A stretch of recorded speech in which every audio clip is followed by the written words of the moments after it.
আসসালামু আলাইকুম। হাসিব একাডেমিতে আপনাকে স্বাগতম। মাইক্রোসফট ওয়ার্ডের ষষ্ঠ ক্লাসে আজকে দেখাবো রিভিউ ট্যাব সম্পর্কে।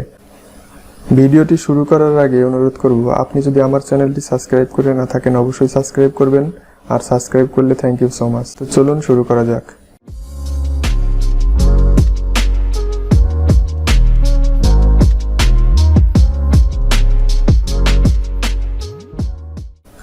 গত ক্লাসগুলোতে দেখিয়েছিলাম home, insert, page layout, references, mailing. আজকে দেখাবো রিভিউ। তো রিভিউতে আছে স্পেলিং অ্যান্ড গ্রামার। আমি এখানে ছোট করে একটা প্যারাগ্রাফ লিখে রাখছি আপনাদের বোঝানোর সুবিধার্থে। তো স্পেলিং অ্যান্ড গ্রামারের কাজ হচ্ছে, আমরা কোনো প্যারাগ্রাফ বা কোনো কিছু মাইক্রোসফট ওয়ার্ডে লিখলে সেখানে কোনো গ্রামারগত ভুল থাকলে সেটা হচ্ছে এই স্পেলিং অ্যান্ড গ্রামারের মাধ্যমে সমাধান করা যায়। তো সাপোজ আমি এখানে দেখেন কম্পিউট লিখে রাখছি, এখানে কম্পিউটার হবে। কম্পিউটার জন্য এখানে কিন্তু যে নিচে লাল দাগ দেখা যাচ্ছে, এখানে শো করতেছে যে এটা ভুল আছে। তো এখানে যদি আমি ইনফরমেশনের এখানে সাপোজ দুইটা সংখ্যা এখানে কাটে দেই, তাহলে দেখবেন এখানে কিন্তু লাল হয়ে গেছে এবং বোঝাচ্ছে যে এটা ভুল আছে। তো এটা সমাধানের জন্য আপনি কি করবেন, সাপোজ এই কম্পিউটার লেখাটা এখন ঠিক করব, এর জন্য আমাকে করতে হবে এটা সিলেক্ট করার পরে স্পেলিং অ্যান্ড গ্রামারে ক্লিক করার পর দেখবেন এখানে যে শো করতেছে একটা ডায়ালগ বক্স আসছে, এখানে শো করতেছে কম্পিউট অ্যান্ড ইনফরমেশন এই বানানটা ভুল আছে। এখানে যে সাজেস্ট করতেছে যে আপনি এখানে এই বানানগুলো নিতে পারবেন বা এর মধ্যে কোনো একটা হবে। তো আমি এখানে কম্পিউটার দিলাম, দেওয়ার পর যদি চেঞ্জ দিই তাহলে এটা চেঞ্জ হয়ে যাবে। আর চেঞ্জ অলে যদি ক্লিক করি তাহলে আমার এই প্যারাগ্রাফের মধ্যে যত কম্পিউটার লেখা আছে সবগুলোই চেঞ্জ হয়ে যাবে। তো আমি শুধু এখানেই একটা চেঞ্জ করতেছি, চেঞ্জ করলাম, এখন দেখেন আমার এটা কিন্তু চেঞ্জ হয়ে গেছে। এখন এরপরে আসছে কি ইনফরমেশন। ইনফরমেশন বানানটা যে ভুল আছে সেটা কিন্তু এখানে লাল হয়ে গেছে, লাল হয়ে দেখায় দিচ্ছে যে ইনফরমেশন বানানটা ভুল আছে। তো এর জন্য কি করতে হবে আমাকে, তো এইখানে সাজেস্ট করতেছে যে ইনফরমেশন বানান এটা হবে।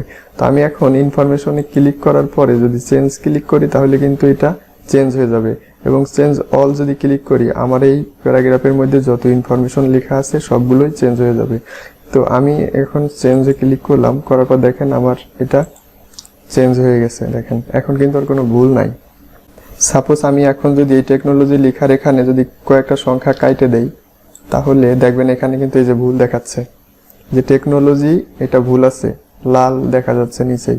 তো এটার জন্য আমাদের কি করতে হবে, এখানে ক্লিক করতে হবে, এটা সিলেক্ট করার পরে যদি আমরা স্পেলিং অ্যান্ড গ্রামারে ক্লিক করি তাহলে এখান থেকেও চেঞ্জ করা যাবে, এখান থেকেও চেঞ্জ করা যাবে।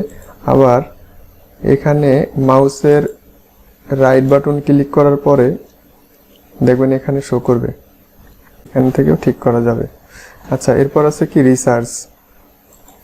আমরা কোনো ওয়ার্ড বা কোনো প্যারাগ্রাফ সম্পর্কে যদি জানতে চাই বা রিসার্চ করতে চাই, যেমন আমি এখানে কম্পিউটার লিখলাম, লেখার পর যদি রিসার্চে ক্লিক করি তাহলে দেখেন কম্পিউটার সম্পর্কে কিছু তথ্য এখানে শো করবে। তো এরপরে আছে কি থেসারাস। রিসার্চ এবং থ্রেসার্চ সেম কাজই, আপনি এখানে দেখলে দেখতে পারবেন মূলত দুইটার কাজই একই রকম।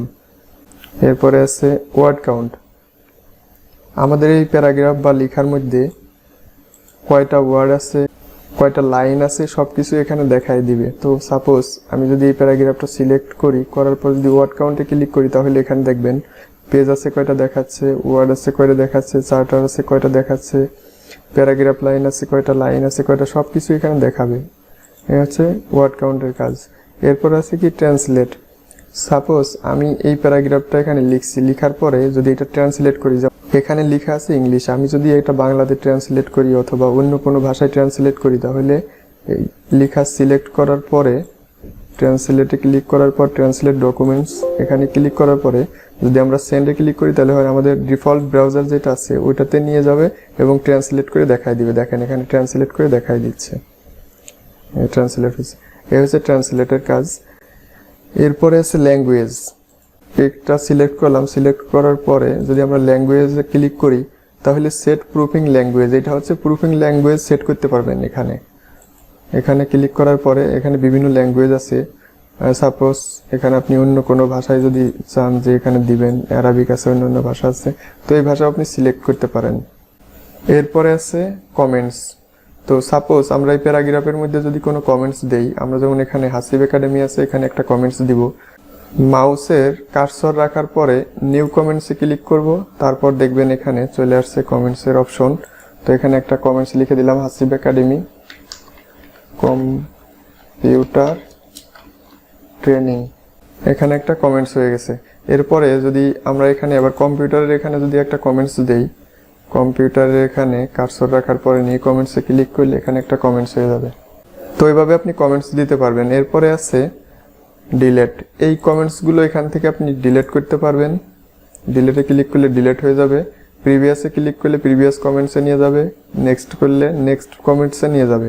এরপর আছে কি ট্র্যাকিং, আমরা এই লেখা এখানে লিখছি, লেখার পর আমাদের অনুপস্থিতিতে যদি এখানে কেউ কোনো কিছু কাজ করে থাকে এই পেজে, তাহলে এই ট্র্যাকিং এর মাধ্যমে আপনি এখান থেকে দেখতে পারবেন।